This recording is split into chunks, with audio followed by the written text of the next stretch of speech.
All right, we're here with a very special episode of the Heart of a Shucker podcast. It's so special, in fact, that we haven't even launched the podcast yet. But I'm actually here with Brian Dozier, former Southern Miss great, and he's going to get on and talk with us for a little bit. So we figured we'd get this pushed out before we get to that launch, which all of that's coming soon. You'll see some stuff on our social media about that. But man, Brian, it's really great to have you here. Really appreciate you hopping on and talking some Southern Miss baseball. How are things? Man, everything's great. Speaking of baseball, I'm actually took a little 30-minute break I've been outside throwing to my two boys and a girl in the yard. So I said, "Hey, Daddy's got to go on a podcast." So I'm looking at them right now, and they're my 6-year-old girl is striking my boys out, so they're getting mad.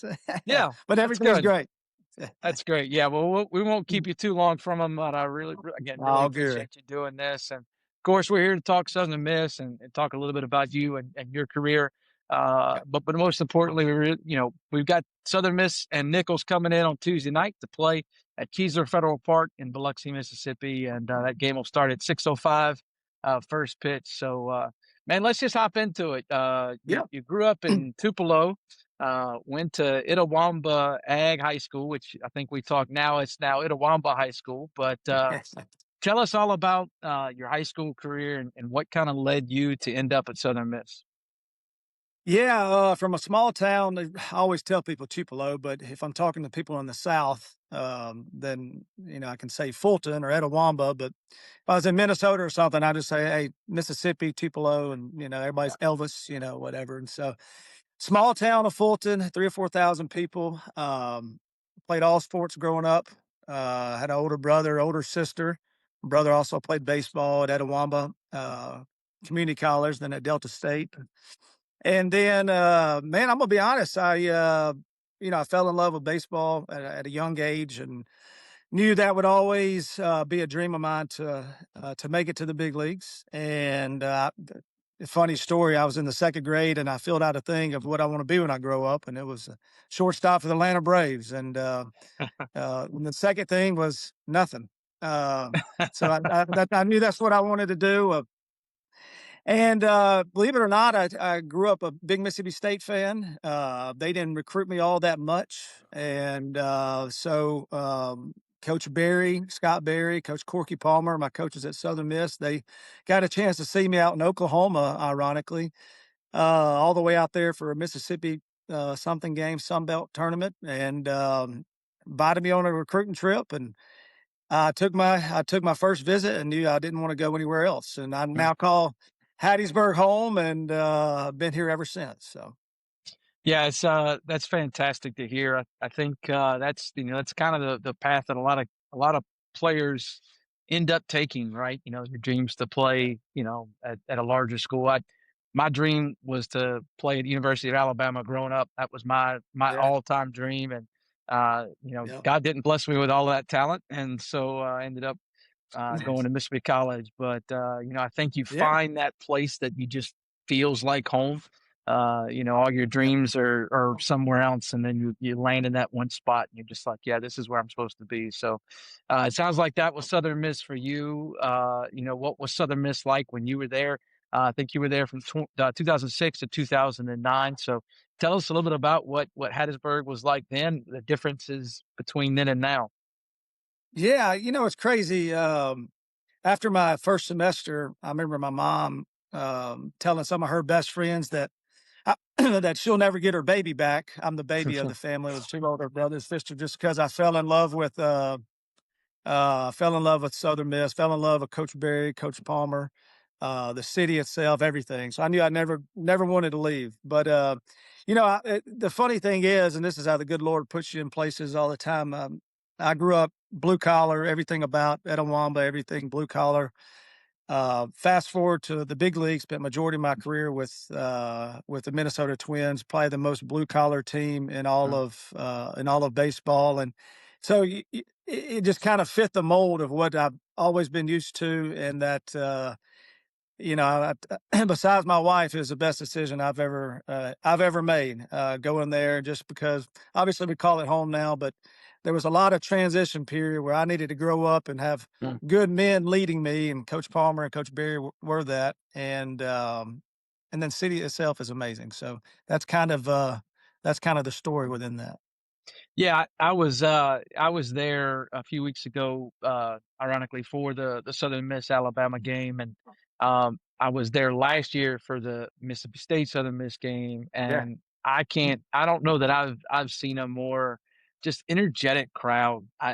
Yeah. I don't know how else to describe it. It feels like that small town high school game where everybody's showing up. It's a big game every week, Yeah. but that's the people that show up, and that's what it feels like to me. I don't know that that's accurate for everyone else, Yeah. but they always have a great crowd out there, and of course we hope to see a great crowd in Biloxi Yeah. for Tuesday night. But what's the one memory when you were at Southern Miss? What's the one thing that kind of um, I'll try to set up this because I didn't fill you in on this question, but what's the one thing that said, okay, I've got a chance to actually accomplish this dream and play in the majors one day.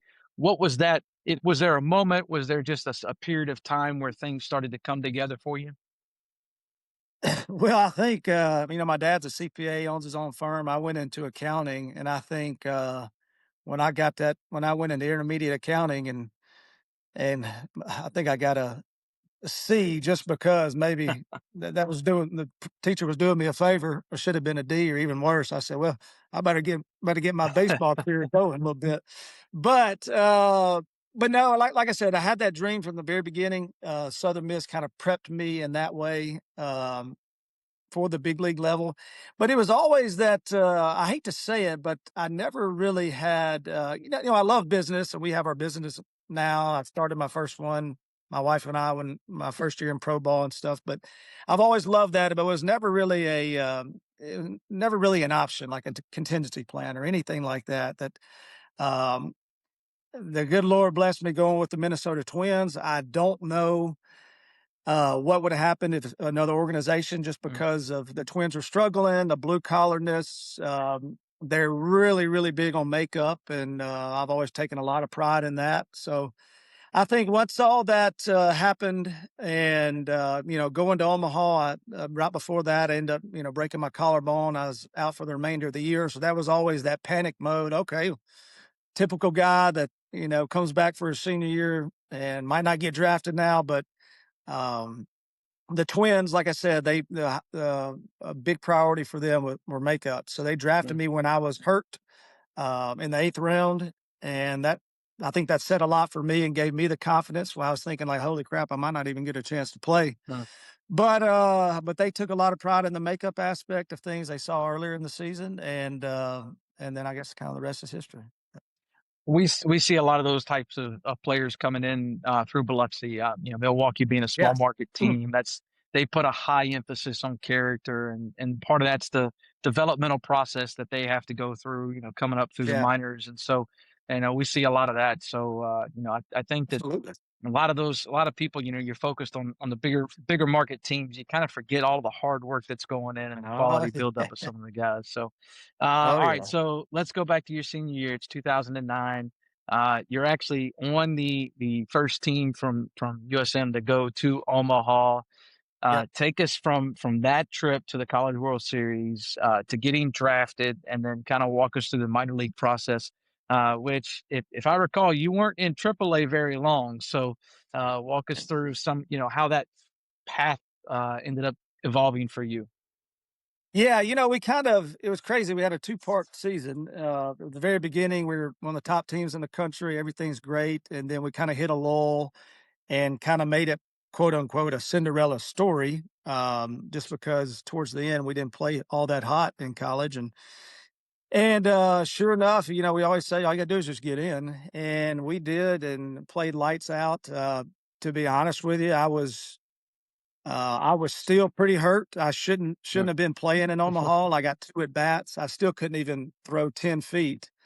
But I told Coach Palmer, I remember him calling me in the office, "Hey," he's like, can you play?" And I'm like, I remember saying, "Coach, I can. I said, but I'm not going to be all that great. And he's like, we're still going to get you on the team. So end up making the roster, quote unquote, and got a couple pinch hit at bats and stuff. But that was a great run. I think that kind of put us on the map for Southern Miss in a lot of different ways. And but then fast forward to getting drafted, had to go straight to rookie ball, which was horrendous. I mean, I'm riding in these little vans. I go from Omaha on a private plane to riding in these little vans with all people I had no idea you know, who they were or anything like that. I just remember it being like a month period where it was just tough Sure. mentally. And then, sure enough, I hopped every level pretty quick, and made it up to AAA, and then got the call to the big leagues about 2 years after the Omaha, a little bit over 2 years, and actually got sent down my rookie year after about 4 months because I was playing like crap and I couldn't seem to play any defense. I kept as my old manager said, Gardenhire, he said he's getting tired of me trying to kill somebody in the stands. I keep overthrowing everybody. So anyway, so that's when I got moved to second base and then made the team the following year. So and that was it. Yeah, so obviously, not a terribly long adventure to get to Minnesota, but Yeah. tell us a little bit about some of the time that you were there in Minnesota. Obviously, you go through a few different teams through some trades and such, Yeah. and then you end up in 2019, you end up with the Washington Nationals. Winning a World Series. I think you've got a Gold Glove. You've been an All Yeah. Star. Tell us about your pro career, and maybe there's a couple of things in there that you just you wouldn't trade for the world. Tell us about those moments. Yeah, you know what? Early on, my hitting coach Tom Brunansky, he really kind of changed my whole career. Even from high school, I never had much power.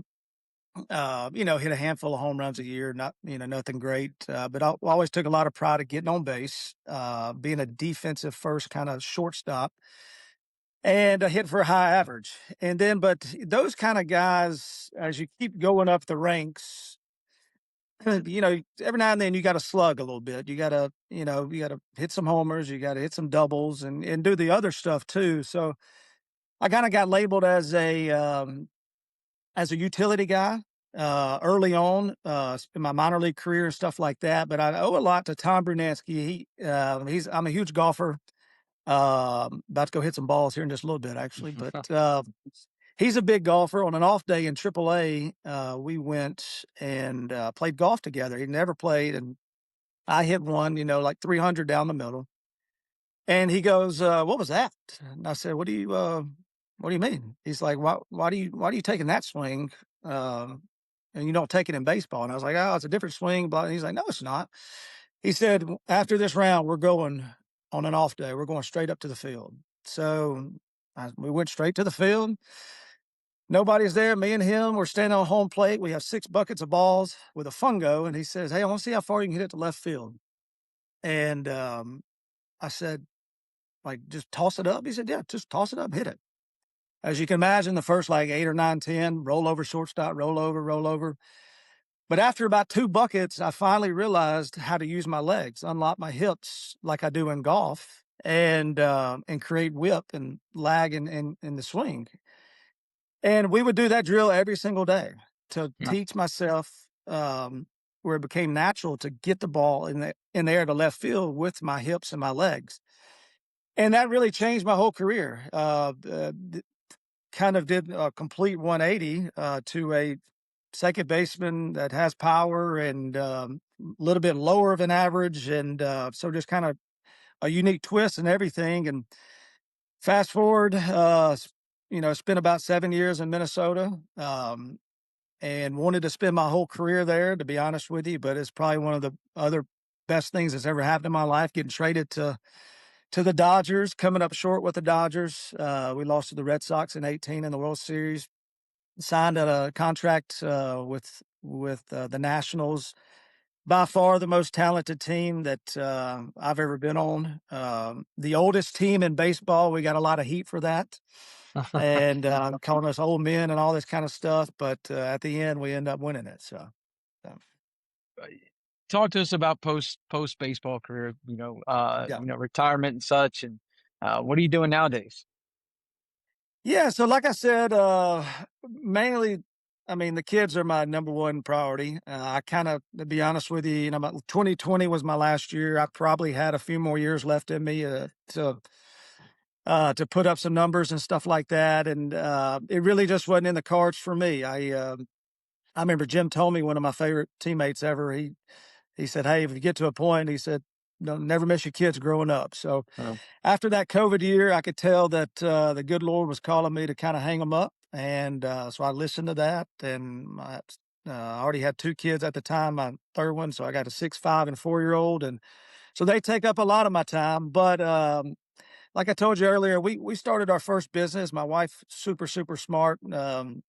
She's one of those that she always has to work, has to do something. So we started a real estate company way back when, and we've grown that. We mainly building bigger developments, storage facilities across the southeast, and so that takes up a lot of our time. She runs all of the stuff. She's the star of the show. I just kind of sit back and crunch some numbers every now and then. So between that and playing a lot of golf, and on this little golf tour now called the Pro Tour USA with Smoltz and yep. Romo and all those guys, and we got our first match at Fallen Oak down on the coast. We're Yeah. kind of, yeah, next week. So that takes up a little bit of time, and but other than that, it's just still living in Hattiesburg. And so Yeah, that's fantastic. Is Smoltz as good of a golfer as we all hear about? I mean, we hear it on TV all the time. yeah, he is real good. He's around scratch, probably a plus one or so, and he had this thing years ago that he wanted these ex athletes that are retired, because so many people play golf, right? Mhm. And to get everyone together and have a tour. Next year, I think it might be open to the public. This year's more like a um, in-house Netflix kind of thing. I don't know, but yes, Mosey's a good one. He's the commissioner of the tour, but he also plays as well. So, Sure, sure. Best golfer you've ever played with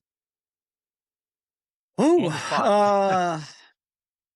probably, there's a lot that think they're good. A guy named Aaron Hicks. Hicks was my teammate for a handful of years in Minnesota. He's actually on this Pro Tour USA. So he'll be down there, but he was, I think he's like a +4 handicap, Mm. +5. So he'll be down there. A guy named Drew Butera. He was our backup catcher for so long with the Twins. He could really hit it. So those two guys are kind of the ones that stand out a little bit. All right. So have you been down to Biloxi? I mean, obviously you've been down to Biloxi. Come check out our Shuckers game. We've had a lot of renovations recently. Yeah. If you're coming down to Biloxi for Tuesday night's game, uh, where are you going to eat? What's the first stop on your trip down? Yeah. Well, I'd stay away from this one blackjack table and the Beau Rivage. It gets me every time. Yeah. Uh, but every time we go down there, which actually we're going next Wednesday, and like I said, we're staying at the Bow for the Pro Tour tournament and Mhm. stuff, and we always hit that BR Prime up Yeah. inside. And so if you've ever been in, that's kind of our now we've ventured out, and we go to Bay St. Louis a lot too, so back and forth, and the Blind Tigers and all that kind of stuff, Thorny Oyster and all that. So, but if we're down there, we always get a big old Delmonico from BR Prime. That's right. That's right. Yeah, you can't go wrong there for sure. All right. So Southern Miss Nichols playing Tuesday night Hancock Whitney Classic at Keysler Federal Park. Right. Hey, buddy. Hold on. Okay, hold on, hold on. Hold on. Hey, this is Yeah. live. Hold on, y'all chill out. One second. Uh, Oh, this is great. This is wonderful. yeah. Look, you got to get back to that, but man, tell all the folks, Southern Miss fans, even the Nichols fans, man, give them a little encouragement to come out Tuesday night to see the boys play. Yeah, you know what? It's so great. We've had great weather this whole time. It might be a little chilly, but Southern Miss, from a a golden eagle, yeah, I don't think anybody really wants to miss when you got a top 5 team, a number 1 Hmm. RPI in the nation, in your backyard, coming. And to be honest with you, out for a little revenge too, because we got upset pretty bad by Nichols the previous Yeah, week. So, but yeah, so I don't think anybody, whether you're a Southern Miss fan, but if you're just a baseball fan in general, to see one of the better teams in the nation, which doesn't get to happen all that often, come out and kind of check it out and stuff. But for sure. Yeah, so they've beaten Mississippi State, they've beaten Ole Miss, they've beaten Alabama, all midweek games, and now they yeah, get another shot at Nichols in Biloxi, which the track record's not great in Biloxi against Nichols. I know, right? So hopefully But that's that'll a beautiful change. thing about baseball, right? So Yeah, it's that's right. That's right. a beautiful thing. Yeah. So Hey, Brian, again, really appreciate you taking some time to do yeah, man. this. You've got bigger priorities to go tend to, so we're going to let you get into that. But thanks again, and hope to see you soon. All right, Dave. Appreciate it, man. Thanks a Yes, lot. sir. Appreciate it.